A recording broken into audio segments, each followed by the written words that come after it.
welcome to Knobcat Games Dungeons of the Obelisk podcast. I'm your host, Joe Sleppy. I'm Executive Prime at Knobcat Games. This is an audio devlog where we get together every 2 weeks and we talk about the game that we're making, which is Dungeons of the Obelisk. It's a 2D, turn-based, dungeon-crawling, loot-grinding adventure. And I am joined today by our art lord, Ben Segas. Hello. And our digital alchemist, TJ Yadisernia. Hello. And I don't know, I don't want to say that we're getting down to it, but I feel like your guys' jobs in particular, we're getting down to the nitty-gritty of it. I think Ben's drawn everything that we had outlined for the MVP. I think so. So, yeah, we're kind of getting down to where I need to be worrying about things other than just making the game, I guess, like getting the Steam page and I guess real quick we'll talk about too marketing. She's not going to be on this episode obviously because I didn't introduce her, but we do have a new marketing person which we're calling the Sage of the Obelisk. So she joined the team last week. And she'll probably be on the next episode of the podcast, I think. So that's pretty exciting. I'll start seeing ads popping up on my phone. For our game, Yeah. You're going to be like playing Candy Crush and then an ad pops up for Dungeons of the Obelisk and you're like, oh god, I can't skip this thing. But no, I don't know if we're going to be doing mobile marketing ads like that. I think we're gonna, seeing as our game's gonna be launched on Steam, we're gonna try to get it PC gamers and stuff a little bit and focus on our like social media and stuff. So that's the rough plan right now. And of course press and streamers and things. Let's see, things in the game that we can talk about that we've actually done. We've made some changes to the bulletin board in town, so now there's actually like codes that we can enter, and we're using them to kind of test them out right now, but in the future there will be codes for like streamers to give away and things like that, the enter what is it on the phone ads, enter for 30 free summons or something like that. It's going to be that kind of code. Yeah, nice redeem code system. Encourage people to, I guess, watch others play and then get some free loot for doing it. Yeah, that's kind of the plan, to like support streamers by giving them, codes, because it works both ways. Somebody's watching their stream and gets a code, they'll come try our game, and then people will watch their stream. People that play our game will watch their stream to try and win codes and things like that. So I think it just benefits everybody. I was messing around with it earlier. I made one. I made a POG code that gives you a legendary crown. Yeah, I guess now, because of the changes to how it functions, can kind of just put in as many codes as somebody would want to, at least on our end. Yeah, right now you can just punch them in as many times as you want to. We'll have to get the system in place, I guess, that limits it like one per player or something. But most players assume that you can only do it once. Just kind of like leave it in there and then see how long it takes before they start spamming the code. Yeah, that'll be on the wiki or something. It'll have where you can enter this code multiple times. 1,000 helmets, infinite crafting materials. It's not a bug, it's a feature. I don't know. I feel like it breaks the economy a little bit. It most certainly does.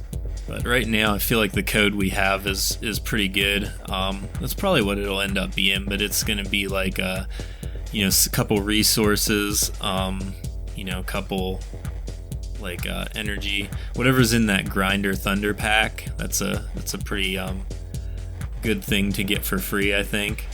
And then you get a set of armor. I think is a pretty good boost in the early game as well. Plus you get the cosmetic for the armor too. So yeah, I tried on a fresh save using that code just to see the difference between that and nothing. And it's surprisingly large how much further and faster you get just through that one code. Yeah, it's like a rare set of armor, I guess. if you were trying to drop that in game, it would take you a little while. I don't think it's super broken though, because it drops at the level that you are. So actually, if it always dropped at level 10, then you wouldn't be able to use it until you hit level 10. Your reward for maxing out the level. Yeah, we'll think about that one a little bit, I guess. But I think it's a pretty good, incentive to try the game, or a, good prize for watching a streamer or something. So I'm excited for that. I'm hoping I can't wait till we have like our Dungeons of the Obelisk like category on Twitch. That'll be cool. I think we have to have our Steam page done, and then once the Steam page is done, then Twitch will recognize it as like an official game, and then you can like load the art and stuff in on Twitch. That'd probably be cool to see. Yeah, definitely. And then I can start streaming it too. I can't wait for that. I miss streaming. I used to do it all the time and haven't done it in a long time. Let's see, what else is, skip ahead on the list, but the obelisk is now animated and in-game, and then we have the final town art, and the breach map is finalized and in the game as well. So those are really cool to see. I love the animating that Nika did on the obelisk. It looks so cool. Yeah, I didn't even notice. I assume it's on the main menu when you load in. I didn't even look at that. Yeah, so I've been trying to kind of put it in multiple places when I can, because it looks great. There's that great animation on it, but there's only so many parts of the game where I could put it. And the main one in town, it's like you typically see the bottom of the thing, so you're not getting a full view of it. I guess the main one on the load-in, like the main menu screen, is the Dungeons of the Obelisk logo. So that's I wonder if there's room for it there somehow, or I'll have to think about that one. Because yeah, you can't even see the tip of it from town. It's like too tall and goes off the screen. Maybe a unique camera thing where when you approach it, your camera zooms out and you can see the whole thing. Oh, that would be awesome. Yeah, like as you go up that path above town, if it kind of zoomed out a little bit, that would be pretty cool. We should add that to the list right now so we don't forget. Give it a little cinematic. And I'm like walking around now. Oh yeah, the edge of town looks so much better with like the leaves and stuff that you did. So it just looks like it goes like off into the forest now instead of having that hard edge that cuts. Yeah. Actually, at the bottom you can still see a line though. Oh, is there? Yeah, I'm not sure. I'll have to check that out. I can see it from town, so I'm not sure if it's what it is, if it's in the art or if it's in the game. But the other spots all look really good. Okay, that's good. Yeah, I just saw it just now, so. Gotcha. I'll have to check that out later, see if I did something wrong. Or if maybe I broke something. Oh. Yeah, it looks like it's just a line, maybe, like something's overlapped or something like that, or it's not fading in right or something, but yeah, another little bug to fix. That's not too big of a deal. Another thing that you did, TJ, that I'm really digging is the monster index now in the help menu. So you can go in and look at each mob and see their stats like outside of combat now. You can see how many of each one you've fought and killed. Yeah, I like the feature of being able to just kind of look at what enemies exist in the game. What do they look like? What are their stats? What do they do? I've always been a fan of that feature in a game, so you can kind of keep track of everything. And it's very similar to when you click on an enemy in combat, it brings up like the menu which shows them what are their stats, what are their abilities. And they can actually see their base stats instead of just seeing how strong they are in that current instance. Gives you a much better idea of what is a high priority target and what you can kind of ignore. Yeah, it definitely adds like to the strategy of it too, letting people know what the spread is on their stats and stuff. I just thought of something. It has the killed number. It should have the number for how many times that mob has killed you. I don't know what that's called, but All I know is that if the glub has any number above 0, I'm gonna be disappointed. Yeah, it's pretty hard to die to a glub. Can be done, but they're not.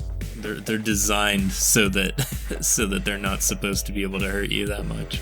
I'm looking at the bosses, and it says that he can do between 6 and 12 physical damage to you. That seems low. Level 1 boss. Yeah, I was gonna say, I think keeping track of how many times an enemy killed you is just labeled deaths. If you killed 10, deaths would be how many times you died. Alright on, yeah. This is some other fancier word for it. It's weird in designing this game, like how often you have to think of a term for something that has to be like a certain specific thing. I'm trying to think of an example now, like other than just this death thing, but I feel like everything in the game you have to like have named exactly right or it doesn't make sense. Oh, like naming like the shops and stuff, because like we have like 4 shops basically, but we had to come up with like Emporium, you know, instead of just shop. And then, you know, we have the tailor, the curios shop, and then the bank. But like I remember us like sitting there trying to think of what that shop should be called. And now that it's called the Emporium, it just sounds like, oh yeah, that makes sense, that's what it's called. But it definitely took like 10 minutes to figure it out. Lots of scrounging through a thesaurus. Yeah. Flipping through the pages. Surprisingly difficult to try to think of certain terms for describing a variety of different things. Sometimes you don't want it to be too overly complicated or too short of a word or too simple. Yeah. Yeah, kind of. I don't know if we talked about it whenever we did this or not, but we had everything called stats in game, and then we changed it to have things be called traits. And like since then, I've noticed in other games whether they have them. You know, I did see a game last week that had them called traits, so it's kind of a interesting thing too. Like it's like, because stats is short for statistics, and we've been trying not to like abbreviate things in the game to keep like the, you know, that vibe of the game going with how we name things. And then you know, naming them, changing it to traits, it was kind of just made sense. But it's weird, like all these little things you have to think about and put time into. I'm trying to think of a game where they use the term stats over traits, or maybe another one where they actually use traits. I think people just call them stats. I'm not sure the game ever calls them that.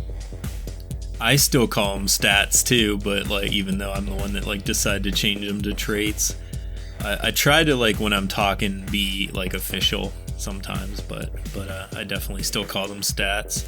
I mean, that's still what they are, but it's they're not even like labeled in the information as such. I think sometimes, oh yeah, like if you mouse over and pops up, it says like minor traits in this section modify how much damage you can deal, stuff like that. So it is in there, and Elune talks about them and stuff too whenever you see her. I gotta be careful with it, because I personally call them stats. If I write it down, I write down the word stat. So if at any point I'm writing down text for an NPC, I will end up putting the word stat there. I was thinking about today, like Elune's text, like for me, I like to go and talk to like every villager like all the time and see what they're gonna say. But I've noticed like some players don't seem to talk to them like that. So I was thinking about putting like Elune's text, like that's like the helper text that tells you like game hints and stuff, and having that on like loading screens and things. Oh yeah, that definitely makes sense. You know, right now when you're just playing on the you know, build that saves to the computer, the loading screens aren't very long, but I think once we have a server and stuff, it'll be nice to have that little like text there to read while it's loading. I want to say it was on the PlayStation, the game Horizon. The loading screens are so fast that they couldn't put like tips on them. And I think they opted to make the loading screen slower, like it forcefully slowed down the loading screen, just so you could read the hints on it. Yeah, we'll have to see how much time there is, because we're definitely not going to extend our loading times, but if they're too short, we'll find some other way to put those into the game. But speaking of those tips and things, the reason I was like thinking about all of them is because Elune tells you to do specific things, but if you ignore her and just like go scrap your gear and stuff, instead, like, she says open this chest and equip the gear, and like if you just decide to take the gear and go to the blacksmith, then I was worried that players could like potentially lock themselves out of the game without having the gear that she gives you, because you kind of need it to get through dungeon 1. Starting a new game, all excited to get going on it, and then 5 minutes in you realize you already broke everything. Yeah, I don't know. People seem to have like a innate ability to just like break games. You'd think like, oh, no one would ever just go to the blacksmith and scrap all the starting gear. But then, like, sure enough, there's going to be someone that does it. And then you'd get the support email like, hey, I scrapped all my gear and I can't do anything in the game. Message to the back, make a new save. Try again. Yeah, I've been messing with it though this morning, and if you just go into the dungeons and try to avoid the mobs and pick up loot from chests, then you're able to like dodge around and gain things. So I'm actually like doing that right now with my character. He's still not strong enough to beat the full dungeon on his own, but he can defeat a couple gloves and get some gear, so I'm slowly building up that way. I wonder how high of a level you have to be before you can beat level 1 without equipment at all. Just be a naked guy run around level 1 beating gloves. I don't think it would be that high a level. I guess like maybe I'm sure level 10 could do it. It also depends how many potions you have and stuff too, because that definitely comes into play. I think it might take a while. Very slow fight of you and the enemy doing 1 damage each. Yeah, I guess if you don't have a weapon and you're just using your fists, that's pretty rough. Someday I want to have like a set or something that has like that like buffs the unarmed attack. I think that would be cool. I think, what is the term? Pugilist? It is. Yeah. The pugilist set, just start knocking the lights out of enemies. It would have to be like 1,000 times to your damage or something when not using a weapon or something like that. Or it's like a special helmet with horns on it, and you just like smack your head against the enemy instead. I think we talked about a while ago, because I made that like picture of the player character like without hair and stuff, and I made him look like One Punch Man and had him like, saying that okay from when he's fighting that like final boss in the show. And then we were talking about it, and it was like you could have a set and like have an offhand item that was like a shopping bag, because that's like what he was always doing. It'll be a little while before we get into things like that, I think, but I do want to have references and stuff like that in at least in cosmetic sets and stuff eventually. It actually leads pretty well into the hairstyles, because I was referencing a few things in that. I don't know if you want to talk about that yet or not. But... Yeah, let's go to it. Okay, because... I'm going to go to the updates and look at the ones that you did. Yeah, there were a few of them inadvertently turned into references. Like, so I ended up going into the public Discord and asking for some input on new hairstyles, and one of the suggestions was Goku's hair. So we got Goku's hair in there, and another one was basically it ended up being like The Witcher Geralt's hair, so that's in there as well. Then I ended up, I don't know if I want to give away what everything is from, but I mean, there's, I guess, basically only one more that's referencing something, but it was the, it kind of looks like, suddenly blanking on her name, but one of the Sailor Scouts, I kind of referenced her hair for it, so. Is that Sailor Moon? Is Yeah, that what you mean? yeah. I think it's Sailor Mercury who I was referencing. I mean, it's very like 90s kind of hair, so. Right on. I like the guy that just has the tufts on the side and Yeah.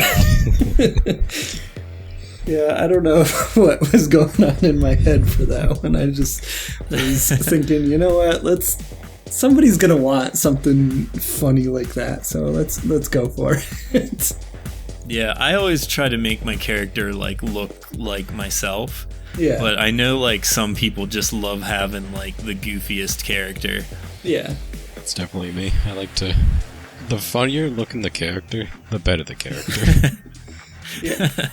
Yeah, that's kind of how I usually do things. So which hairstyle would you go with then? You know, that triple hair where the sides and the top, that definitely be the one. Mix that with the little tiny eyeball. Oh yeah. Yeah, I have noticed a lot of the NPCs in the town have the tiny eyeballs too. I was thinking maybe that was your favorite one when you were making them. Oddly enough, that's actually just because the roll of the dice. Because I set it up so that I just roll like a die on the character and it makes them. Apparently the dice love the beady eyes just as much as I do. Oh yeah, we talked about this before, but you should put that randomizer on the character creator. Oh yeah. You know, that would make sense. Yeah, I remember saying it before, but it never got written down, so it never got done. But yeah, if we don't write it down right now, I'll remember when I'm editing the podcast, and I'll go write it down for us. I'm typing it up as a note. Awesome. I can only imagine how weird some of the characters could look. With all the hair colors, eye colors, skin colors, everything would all over the place. I definitely like a randomizer, and Yeah. then like you click through it until you see something you kind of like, and then you can like tweak it from there. Yeah. I feel like that's a good way to make a character. I know it's not something we could have in this, but I like it when you have the sliders on a character. Oh, when yeah, you're changing them, yeah. like, oh, you want a wide chin, you want a long chin, want to move your eye up. Bring them closer together. Yeah, like in Skyrim's like that, right? Yeah. Yeah. Yeah, you spend like an hour making your character before you start the game. It's honestly my favorite part of some games, so. They make it real wild in the Dark Souls games because Oh yeah. they're just so exaggerated. You got a eyebrow that's like a foot off your face. And then you put a helmet on, right? Or you always look at the back of your character. Yeah. Yeah, you don't end up even seeing your face half the time. Yeah. Or worse, it's a first-person game. Yeah. That usually happens whenever I play a Fallout game. I'll spend like hours on the character and then never see them again. You do get to see them in like cutscenes though, right? Yeah. I think there's true. enough cutscenes, yeah. Because like I played a lot of Fallout 4, I think was the one I played. Yeah, and you definitely had like cutscenes like often enough that it was worth having a character you liked. Yeah, true. I'm kind of wondering how the slider would work with these. Just make some weird looking faces. It doesn't quite match with our what's going on in our game, but Yeah. it would be cool if you could like make their eyes bigger or smaller or something and move them up and down and stuff, but I don't know. I think that's a little more involved than ours needs to be. Yeah. Yeah, definitely possible. Not sure it's worth it though. Yeah, I think it would end up breaking stuff too, like the helmets and different looks and stuff, facial hairs.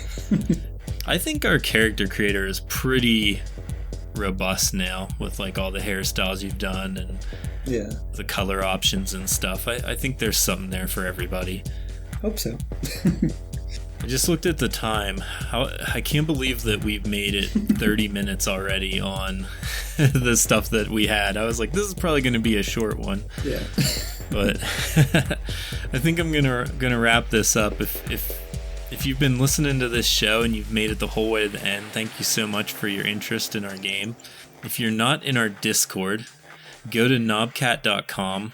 Find the link for the Discord, join us there, talk to us, ask us questions about the game. That's also where we try to post our updates and things first. And then we also have the Twitter and the Instagram, which are both at Dungeons Obelisk. And I would recommend going and following those, because now that we have Brittany on the team, our Sage of the Obelisk, we're going to start having updates and things at regular intervals instead of just whenever I remember to do it. So definitely head there and follow us on those things. And I think that's it for this episode. We'll see you in 2 weeks. Bye. Bye. See ya.